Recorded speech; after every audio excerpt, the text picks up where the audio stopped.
ಹರಃ ಓಂ ಶ್ರೀ ಗುರುಭ್ಯೋ ನಮಃ. ಓಂ ಗುರುದೇವೋ ಮಹಾದೇವೋ ಗುರುದೇವಃ ಸದಾಶಿವಃ. ಗುರು ಸಾಕ್ಷಾತ್ ಪರಬ್ರಹ್ಮ ತಸ್ಮೈ ಶ್ರೀ ಗುರವೇ ನಮಃ. ಓಂ ಶ್ರೀ ಗುರು ಸಿದ್ಧಲಿಂಗಾಯ ನಮಃ. ಓಯಸ್ಕೆ ಗುರುವೇ ನಮಃ. ಶ್ರೀ ಗಣೇಶ ಶಾರದಾ ಗುರುಭ್ಯೋ ನಮಃ. ಆಷಾಢ ಮಾಸದ ಮಾಸ ಭವಿಷ್ಯ ಹಾಗೂ ದಿನ ವಿಶೇಷಗಳನ್ನು ಗಮನಿಸೋಣ.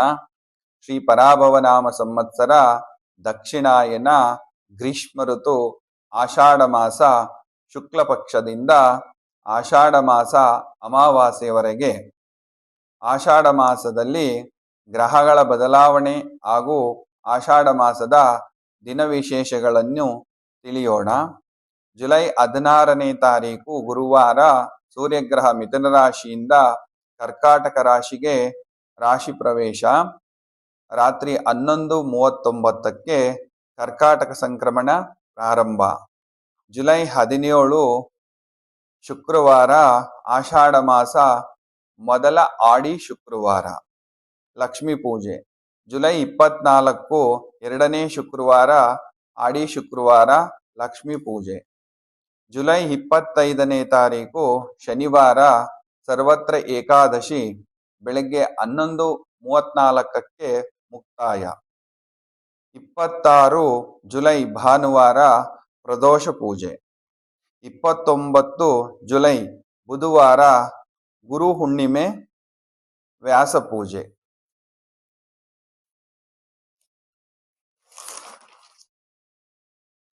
ಜುಲೈ 31ನೇ ತಾರೀಕು ಶುಕ್ರವಾರ ಆಷಾಢ ಆಡಿ ಶುಕ್ರವಾರ, ಲಕ್ಷ್ಮೀ ಪೂಜೆ.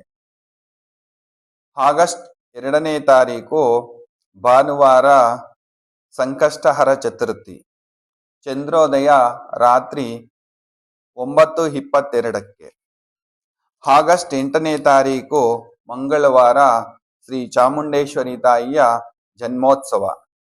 ಆಗಸ್ಟ್ 7ನೇ ತಾರೀಕು ಶುಕ್ರವಾರ ಆಡಿ ಶುಕ್ರವಾರ, ಲಕ್ಷ್ಮೀ ಪೂಜೆ.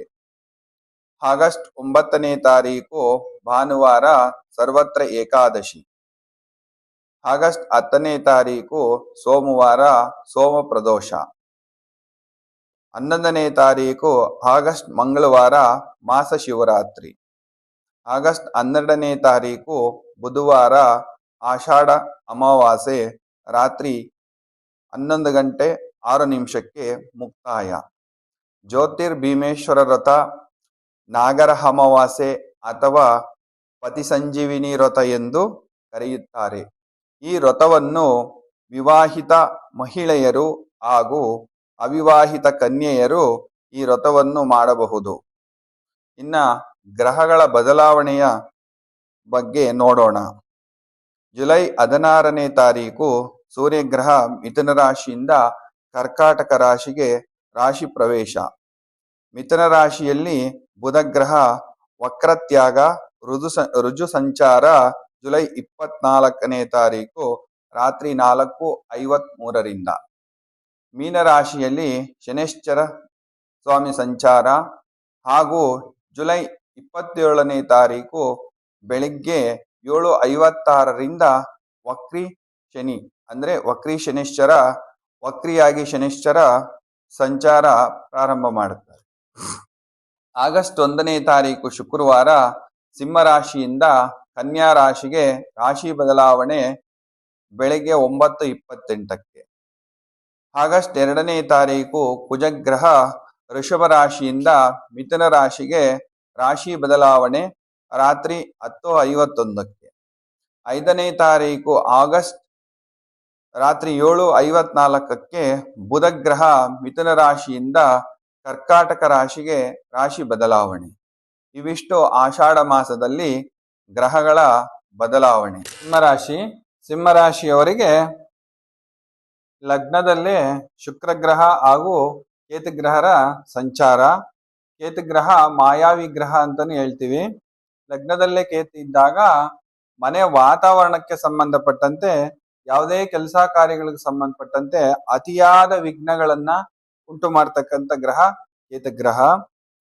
ರಾಶಾಧಿಪತಿ ಸೂರ್ಯಗ್ರಹ ಏಕಾದಶ ಸ್ಥಾನದಲ್ಲಿ ಸಂಚರಿಸಲಿದ್ದು, ತದನಂತರದಲ್ಲಿ ಗುರುವಿನ ಹೊಟ್ಟಿಗೆ 12ನೇ ಮನೆಯಲ್ಲಿ ಸಂಚಾರ. ಮುಂದಿನ ತಿಂಗಳು ಅಂದರೆ ಶ್ರಾವಣ ಮಾಸ 15ನೇ ತಾರೀಕು ಬರುವವರೆಗೂ ಸ್ವಲ್ಪ ಕೆಲಸ ಕಾರ್ಯಗಳಲ್ಲಿ ಕುಂಠಿತ, ಮಂದಗತಿ, ನಿಧಾನವಾಗಿ ಕೆಲಸ ಕಾರ್ಯಗಳು ಆಗಂತ ಸಮಯ. ಪರಾಕ್ರಮಾಧಿಪತಿ ಶುಕ್ರ ಗ್ರಹ, ಕರ್ಮಸ್ಥಾನ ಹಾಗೂ ಪರಾಕ್ರಮಾಧಿಪತಿ ಶುಕ್ರ ಗ್ರಹ ಕೇತು ಒಟ್ಟಿಗೆ ಸಂಚರಿಸುವಾಗ ಸಹೋದರ ಸಹೋದರಿಗೆ ಸಂಬಂಧಪಟ್ಟಂತೆ ಯಾವುದೋ ಒಂದು ಮಾಂಗಲ್ಯ ಭಾಗ್ಯ ಅಂದ್ರೆ ವಿವಾಹಕ್ಕೆ ಸಂಬಂಧಪಟ್ಟಂತೆ, ದಾಂಪತ್ಯ ಜೀವನಕ್ಕೆ ಸಂಬಂಧಪಟ್ಟಂತೆ ತೊಂದರೆ ತಾಪತ್ರಯಗಳನ್ನ ನೋಡ್ತಾ ಇರ್ತಕ್ಕಂಥ ಸಮಯ ಇದಾಗಿರ್ತದೆ.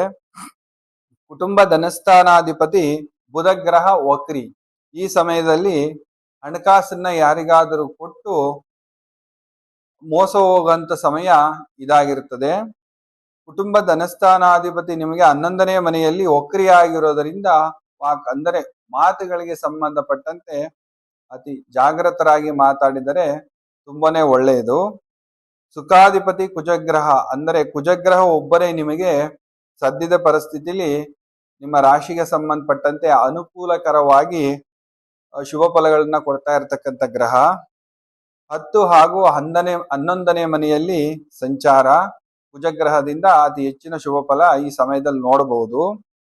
ಪೂರ್ವಾದಿತ ಪುಣ್ಯಸ್ಥಾನಾಧಿಪತಿ ಅಷ್ಟಮಾಧಿಪತಿ ಗುರುವು 12ನೇ ಮನೆಯಲ್ಲಿ ಸಂಚರಿಸುವಾಗ ಇಲ್ಲಿ ಕೊಡ್ತಕ್ಕಂಥ ಗ್ರಹ ಈ ರಂಧ್ರಸ್ಥಾನ ಪಂಚಮ ಸ್ಥಾನಾಧಿಪತಿ 12ರಲ್ಲಿ ಸಂಚರಿಸುವಾಗ ನಮ್ಮ ಪೂರ್ವಾಪರ ಪುಣ್ಯಗಳು ಖಾಲಿಯಾಗಿ ಈ ಸಮಯದಲ್ಲಿ ಹಿಂದೆ ನಾವೇನಾದ್ರೂ ದಾನ ಧರ್ಮ ಮಾಡ್ತಾ ಇದ್ರೆ ಈಗ ನಿಲ್ಲಿಸ್ತಕ್ಕಂಥದ್ದು, ದೇವಾಲಯಗಳಿಗೆ ಹೋಗ್ತಾ ಇದ್ರೆ ದಿಢೀರ್ನ ನಿಲ್ಲಿಸ್ತಕ್ಕಂಥದ್ದು, ಮತ್ತೆ ಅಣ್ಣ ತಮ್ಮ ಅಕ್ಕ ತಂಗಿ ಏನಾದ್ರೂ ತೊಂದರೆಯಲ್ಲಿ ಸಿಲುಕೊಂಡಿದ್ರೆ ಅವ್ರಿಗೆ ಯಾವುದೇ ವಿಧವಾದ ಸಹಾಯಗಳನ್ನ ಮಾಡದೇ ಇರತಕ್ಕಂಥದ್ದು, ಇದನ್ನೆಲ್ಲ ಖಂಡಿತ ದಯಮಾಡಿ ಮಾಡಕ್ ಹೋಗ್ಬೇಡಿ.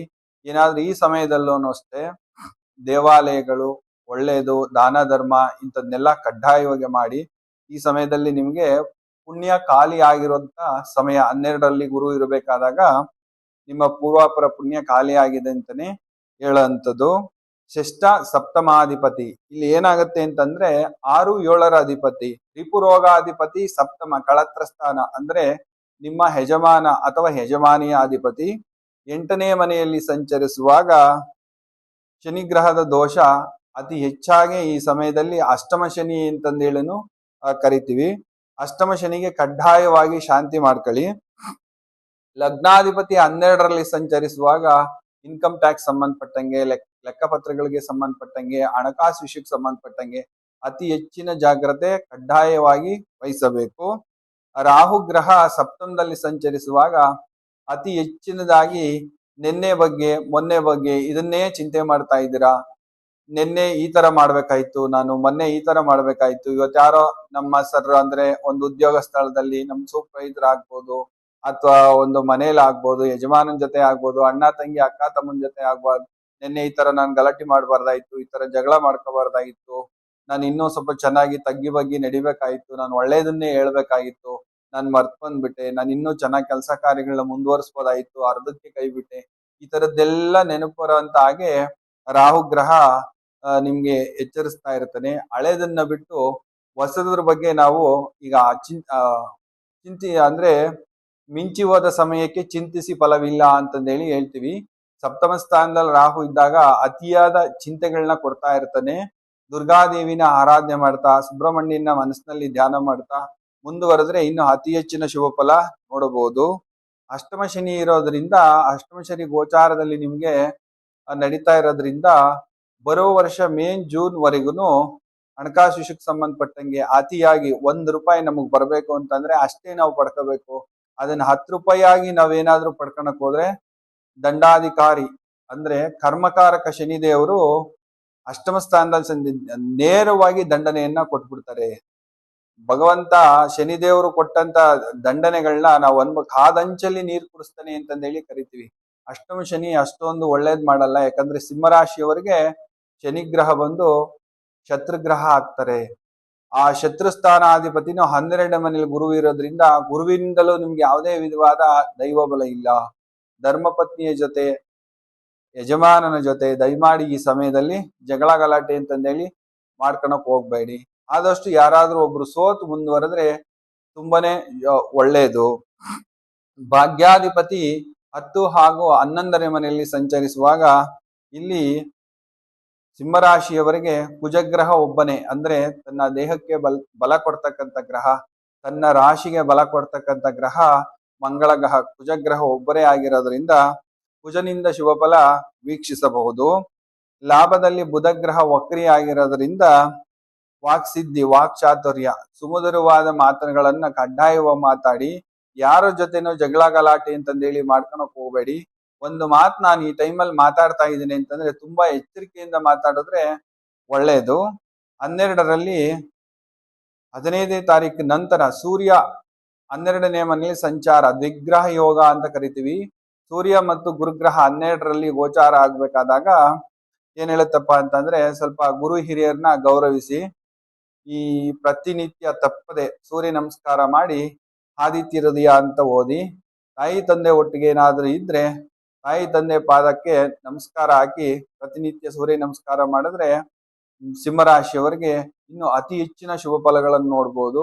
ಕಡ್ಡಾಯವಾಗಿ 8 ಶನಿವಾರಗಳು ತಪ್ಪದೆ ಆಂಜನೇಯ ಸ್ವಾಮಿ ದೇವಾಲಯಕ್ಕೆ ಎಳ್ಳೆಣ್ಣೆಯನ್ನು ದಾನವಾಗಿ ಕೊಟ್ಟು ಪ್ರತಿನಿತ್ಯ ಸಿಂಧೂರವನ್ನು ಹನುಮ ದೇವಾಲಯದಲ್ಲಿ ಈ ಸಿಂಧೂರ ಅನ್ನೋದು ಸಿಗ್ತದೆ, ಆ ದೇವಸ್ಥಾನದಲ್ಲಿ ತಂದು ಮನೆಯಲ್ಲಿ ಪ್ರತಿನಿತ್ಯ ಹಚ್ಕೊಂತಾ ಬಂದ್ರೆ ಶನಿ ದೋಷ ಕಡಿಮೆ ಆಗ್ತದೆ.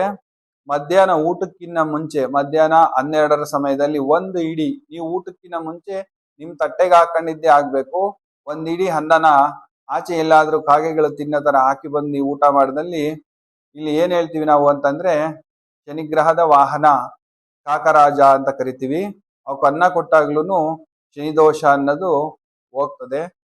ಸಿಂಹರಾಶಿಯವರಿಗೆ ಇನ್ನು ಅತಿ ಹೆಚ್ಚಿನ ಶುಭ ಫಲವನ್ನು ಹನುಮದೇವರು ಕೊಡಲಿ ಎಂದು ನಾವು ಕೇಳ್ಕಂತ ಶುಭವಾಗಲಿ.